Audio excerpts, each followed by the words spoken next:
안녕하세요. 오늘은 한국형 부스트 글라이드의 가공할 만한 성능과 파괴력, 중국과 일본의 갈등이 첨예화되면 핵무기를 3에서 4개월 이내에 실전 배치할 수 있다는 내용을 알아보겠습니다. 구독과 좋아요는 영상 제작에 많은 도움이 됩니다.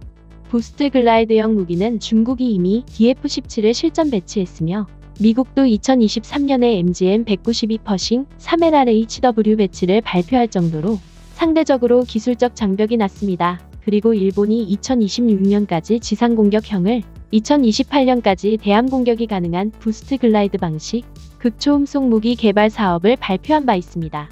주요 강대국들은 최근 배치가 시작되고 있는 부스트 글라이드 무기 체계들을 탄도미사일 이상의 위협으로 간주합니다. 그 이유는 통상적인 탄도미사일은 발사 후 발사 지점과 표적 지점을 잇는 최단 거리를 포물선 비행을 통해 접근합니다. 따라서 탄도미사일이 궤도 정점을 지나 낙하하기 시작할 때 미사일의 속도와 고도 방위를 추산하면 비행 경로와 최종 낙하 지점을 어느 정도 예측할 수 있습니다. 즉, 요격 준비가 가능합니다. 반면 부스터 글라이드 무기 체계는 초기 상승 단계에서 일반 탄도미사일처럼 이륙합니다. 하지만 100km 정도까지 일단 상승한 이후 곧바로 급속 하강을 수행하면서 대기권 상층부를 따라 미끄러지듯 초고속으로 활공 비행하게 됩니다. 그 결과 동급의 로켓 부스터를 사용하는 탄도미사일에 비교해 부스트 글라이드 무기는 그 사거리가 50에서 100%가량 증가하며 탄도미사일과 같은 방식으론 중간 추적과 낙하 지점 예측이 거의 불가능합니다. 또한 부스트 글라이더 무기 체계는 재도립용 글라이더에 공력 제어용 날개를 장착해 어느 정도 완만한 선회 혹은 방향 전환이 가능합니다. 이를 활용해 낙하 경로 예측을 불가능하게 함은 물론 위치가 확인된 적의 지대공 무기 체계의 요격 영역을 우회 비행할 수 있습니다. 현무2C와 같은 최신 탄도미사일은 측추력기를 장착해 종말 유도 단계에서 어느 정도 회피 기동이 가능하다고 합니다. 이와 비교해 부스트 글라이드 무기는 공력 제어를 활용해 종말 유도 단계에서 최신 탄도미사일보다 훨씬 복잡한 회피 기동이 가능함은 물론 높은 자세 제어력을 이용해 항공모함과 같은 대형 수상 전투함을 충분히 명중시킬 수 있습니다. 즉, 모든 성능에서 부스트 글라이드 무기는 활공 비행을 통해 그 사거리를 1500 수준까지 쉽사리 늘릴 수 있습니다. 굳이 한미 미사일 협정을 개정하지 않고도 사거리 1500급 탄도미사일 체계를 확보하는 것이 가능함을 의미합니다. 한국형 부스트 글라이드 체계가 2023년까지 개발이 완료되면 이어서 추가 개발 과정을 거쳐 궁극적으로 현무2C나 현무4 한국형 KSLBM 등에 탑재될 수 있을 것입니다. 특히나 장보고 3급 잠수함에서 발사되는 부스트 글라이드 무기는 현실적으로 요격이 불가능합니다. 그 이유는 베이징은 서해에서 겨우 100km 떨어져 있고 일본 도쿄도 동해에서 겨우 200km 떨어져 있기 때문입니다. 물론 장보고 3급이 적대국 해안선까지 접근하진 않겠지만 우수한 정숙성을 고려하면 양국 수도에서 500km 떨어진 해역까지 접근해 부스트 글라이드 무기를 발사할 수 있을 것입니다. 이렇게 근거리에서 부스트 글라이드 무기가 발사될 경우 적군은 이를 사전에 조기 경고할 수 없습니다.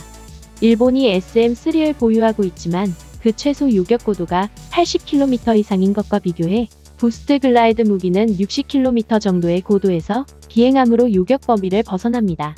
중국이 THAAD급의 S-400을 보유하고 있지만 부스트 글라이드 무기는 이를 회피해 비행할 수 있습니다.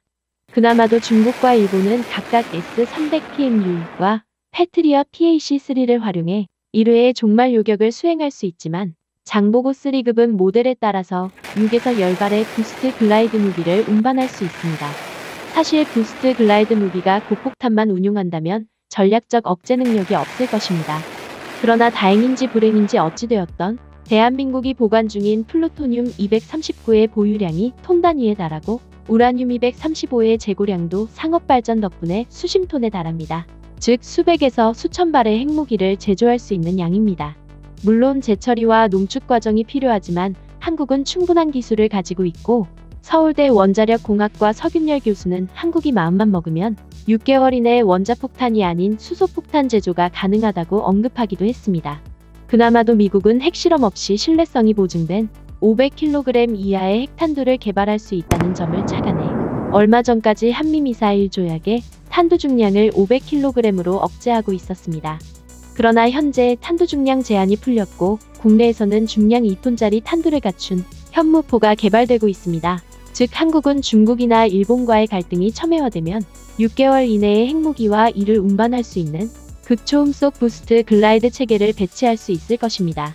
사실 굳이 핵무기가 아니더라도 한국은 수백 톤의 화학무기를 보유하고 있으며 제독이 불가능한 방사능 오염무기를 일주일 안에 배치할 수 있는 기술력이 있습니다. 현대적인 탄도 미사일이나 부스트 글라이드 무기 개발에는 최소 5년 이상이 필요한 것과 비교해 한국은 화학무기나 방사능 무기를 당장 핵무기도 6개월 이내에 배치할 수 있는 능력이 있습니다. 일부 원자력 전문가는 3에서 4개월 이내에 핵무기 개발이 가능하다고 주장합니다. 즉 적대국의 방공망을 돌파할 수 있는 탄도미사일이나 부스트 글라이드 무기가 핵무기 개발보다 중요하다고 할 수 있습니다.